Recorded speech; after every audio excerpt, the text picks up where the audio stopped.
So I always love to go ahead and go through these websites like StripeHike.com, and they released their different articles on different players Cincinnati could take at the 28th overall pick, right?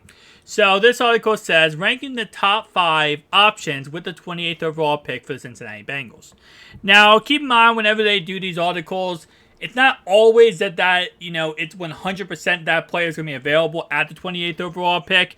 This is just based on speculation. So, for example, some players who could be at the 28th overall pick might be, might not be, are by Bijan Robinson, Dalton Kincaid, Michael Mayer, Antoine Harrison, think on the top of my head here, Nolan Smith, and so on, right? So, if this article, I've not looked at this article yet, I want to kind of give my live reaction here, but if any of these players, for example, Cansey's another player we've talked about many times, Michael Mayer, Deontay Banks, all these guys, if they're on this list, there's a chance Broderick Jones, they might not be available at the 28th overall pick. Now, obviously, they possibly could be. It would depend on how the draft goes. For example, tight ends might not go until around the 25th range. So we might not see Dalton Kincaid and Michael Mayer start dropping off the board until, this kind of range right here, the Ravens, and then going down to the Jags. Probably not Jags, but especially the Cowboys, 100%. Because the Cowboys, of course, lost Dalton Schwartz, so they want somebody to replace him. So the first player that they mention here, is literally Bijan Robinson. Now, if we're being honest, right, Bijan Robinson is the best halfback in this draft, 1,000%. But it's realistically, and as we get closer and closer to the draft, it's becoming almost impossible to even predict him going 28th. And I know I've talked about him, 2-3 weeks ago, about possibly him going 28th. He's gone up draft boards since then. He is just going up draft boards nonstop. There is now a lot of talks of the Philadelphia Eagles taking him at pick 10, which is outlandish. You never take a running back that early. I mean, yes, obviously Saquon Barkley went that early, and right now he's kind of made out of glass. And some other halfbacks have gone first round, but you never, ever, ever take a running back that early. Now, of course, Philadelphia has 2 picks at the 30th, and they have the 10th. But there's a lot of people who are speculating Philly takes Bijan Robinson with the 10th overall pick. And if he doesn't go at the 10th, then you go down the list here, right? I mean, there's a lot of teams that could take him. Titans could take him to replace Derrick Henry. Texans probably not. Jets probably not because they got Breece Hall. And obviously there's a lot of other players that they're going to want to go with this position. Packers clearly could take him at 15. Patriots could take him. Washington could take him. Pittsburgh probably not. Detroit, very possible they take him. Again, there are so many teams where if he's still available at 28, the only thing I can think of at this point is something was released on him that teams do not like, and there's a reason why he's still available. Again, if we talked about the same player 2 weeks ago, I'd have a completely different reaction and opinion. But we are 2 weeks later, and as we get closer and closer to the NFL draft, there's less and less chance of him being available at the 28th overall pick. If he is available, question is, should Cincinnati take him? And I know I've gotten so many mixed reactions from this, and I'm kind of on the fence myself too. Because at one point, it's listen, okay? At this moment in time, obviously Zeke is out there still. But you have Joe Mixon, Williams, and Chris Evans on this roster. 3 running backs. You have an amazing draft class that is deep at running back, and you have 7 picks to, figure out this position. So, I almost, again, like I said, it does depend on who's available. I will definitely tell you that. Because if all my guys are off the board, and all Cincinnati, obviously I don't matter, but Cincinnati guys are off the board, maybe, if he's on the board. But at the end of the day, I just don't see them going with Bijan Robinson here. I really don't. Oh, by the way, shout out to Josh Johnson, who commented in my last video and told me, hey, can I get a shout out? I don't know why I just randomly remember that. But yeah, so no. I don't think it's going to happen. I don't think he's going to be available. I really don't think he's going to be available. Let alone, him actually go and the Bengals actually take him in the 28th overall pick. Because the only way he's available after the last 2 weeks and hear more about him is if, and this is a big bad if, that there's something negative that comes out, like he gets injured. Knock on wood, I never want to see a player get injured. But obviously that could be a thing. But other than that, though, I don't think Cincinnati takes him at 28. I just don't think he's available. Again, he is in, bar none, right? And I'm just going to go ahead and bring this up because obviously, again, I don't think it's possible. But he is an absolute tank of a running back. He's pretty much everything. He's a first or second round pick. Robinson is about as well-rounded as a back as you're seeing in this draft. He won the highest 4 players in the class. He's a feature back, completeness. He has everything you need. He is pretty much the best back, probably, honestly, since Saquon Barkley. But I just don't think he's going to be available at 28. Emmanuel Forbes, cornerback from Mississippi. All right, so Emmanuel Forbes will be available, most likely will be available. And I have no problem with him. He's 6'1", 166. He's considered a second-round pick. But we're talking about here at the end of the first round, early second round. I'm not against it too much. He's in 89.3 coverage grade and a 79.7 run defense grade. What we saw recently was with the whole Sidney Jones situation. You guys did not see the contract that came out. Sidney Jones went ahead and signed a 1-year, $1.0 million contract, which means pretty much nothing is guaranteed, and they can cut him at any time. But here's the thing, though. He signed a $1.08 million contract, but technically they said his cap hit is less than $1 million. That's huge, actually, because that means that he's literally costing nothing. Nonetheless, though, with them doing that and not bringing back Eli Apple, not bringing back Trey Flowers, it means that most likely, yeah, they're probably going to use a higher overall draft pick on a cornerback. Whether that is the first, second, third, or fourth, one of those picks will probably be a cornerback.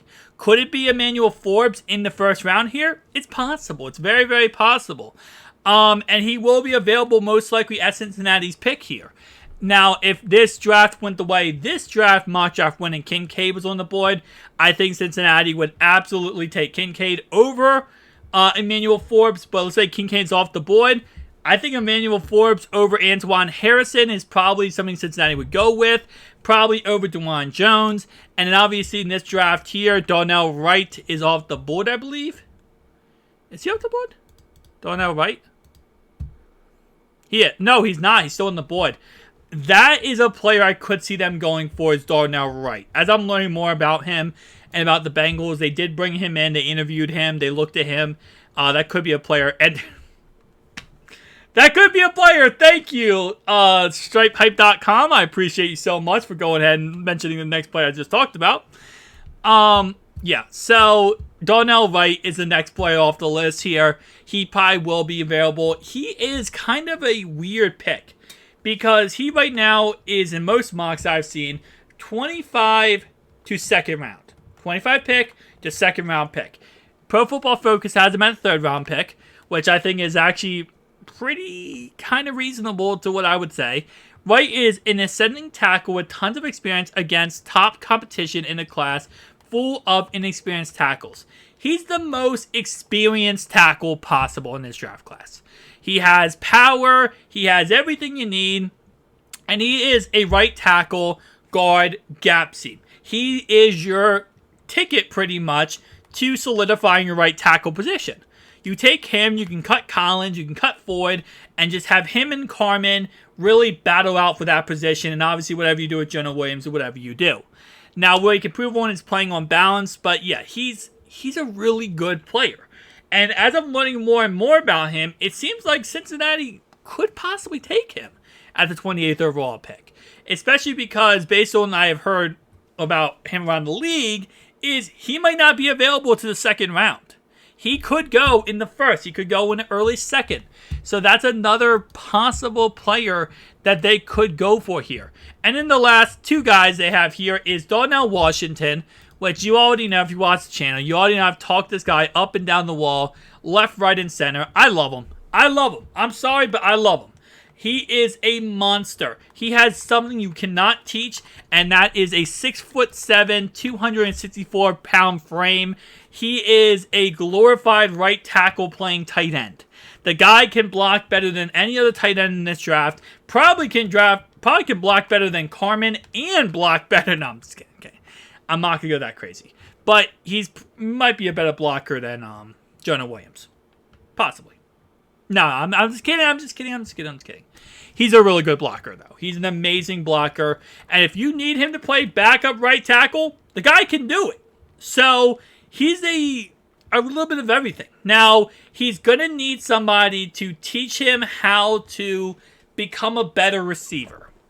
And if he can learn how to become a better receiver, imagine a 6'7", 264-pound guy around the goal line, outboxing people for the ball left, right, and center, right? It would be absolutely disgusting. So it's very possible if Cincinnati does take him in a situation, then he could end up becoming an absolute, best tight end in the league type of scenario. I said in my video earlier, and a little while ago, I think like a week or two ago, somebody commented and said, I said how Irv Smith's signing should, technically speaking, if everything goes right in the draft, well, let's say they take Darnell Washington, they take Kincaid, they take Michael Mayer, whoever, then that Irv Smith signing, hopefully, he ends up becoming the second or third string player on the team. Hopefully, he's not the starting tight end.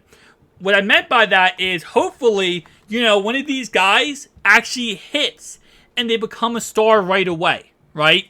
Now, again, that will take over time. Not every single player. For example, Darnell Washington is more of a project. He's not polished. Kincaid and Michael Mayer are very polished tight ends. They can start, and if you wanted to, you could start them over Irv Smith. I'm not saying you would, but I'm saying you possibly could. So if that's the case, Irv Smith could become a backup eventually if they do hit on these picks. Now, the next pick they have here is Kancey. Kancey is an interesting player. He is a 92.4 pass rushing grade, 80.9 run stopping grade. He is a first round pick, which is exactly what, he's going where he should go. He may have to start off as a designated pass rusher, but he truly excels in that role. There's a little doubt he's going to impact quarterbacks. At the next level. Oh, okay. Where he wins is his Twitch, 3 technique D tackle. He's a pass rushing D tackle. That's pretty much what he is. He should be fine playing for the Cincinnati Bengals. I don't really think he's going to be anything crazy insane. I don't think he's going to be a top 5 in the league, but I think he's going to be a really solid first round pick. That's kind of how I feel about Kancey. I have no problem with him. I think he could be a good player, but it is what it is. I think, honestly speaking wise, if I'm Cincinnati here, I think in this pick, right, where they're at right now, I mean, obviously, okay, Dalton Kincaid's on the board. You're taking Dalton Kincaid. I don't care. I don't care who disagrees with that. You're taking Dalton Kincaid there. Second round pick here. I'm probably saying you're taking corner. And I only did a 2-round mock draft. I just realized that. But yeah, so they give me an A+B. Again, like I said, it should be interesting to see how this draft goes. Because, we make all these mock drafts, talk about all these prospects. End of the day, though, it depends on who's available at that time. We don't know in any way how this draft's going to go. We could see teams that say they're so interested in Anthony Richardson, but then we could see Anthony Richardson drop in this mock draft, right? And if he drops, other players go sooner, then, certain players aren't available at 28, right? But if, let's say, for example, all 4 quarterbacks go, and then another quarterback outside the top first round goes, then that's another team that's not taking a player at a skill position, and then that's available for Cincinnati. So it's very possible that Cincinnati, has someone fall in their lap that right now we're not even looking at, right? We're not even thinking about. Usually how it works with these drafts is Cincinnati has a board right now, right? They have a board of players they like. Say, we like A, B, C, D, E, F, G. They have a whole list of names. Whoever's on the board, when they're at 28, if he's on the board and they're on the pick, they're going to select whoever they think is the best option. So, I always say this, where it's like, whenever you see a player, you're like, as a fan, right? You look at a player, oh, I would love this guy. I would love this guy. I would love that guy. This guy. This guy's so great. He's available at pick 28. We're going to take him. And then you see it, right? And you're like, why didn't they take that guy? He might have never been on their board. He might have never been a player that they're interested in any way possible. Just because you might see him and think, oh, that's going to be the next star. Cincinnati might say, no, that guy, he doesn't fit our system. He doesn't fit what we're doing here. He doesn't fit this, and this. So keep that in mind whenever you are getting excited about certain draft picks, is that we talk about Bijan Robinson as the, guy. But Cincinnati might say, Bijan Robinson, he's a great player, awesome player, but he's not on our board at the top of the list. He is there, but he's not the top of the list players. So I'll see you guys in the next one. Peace out.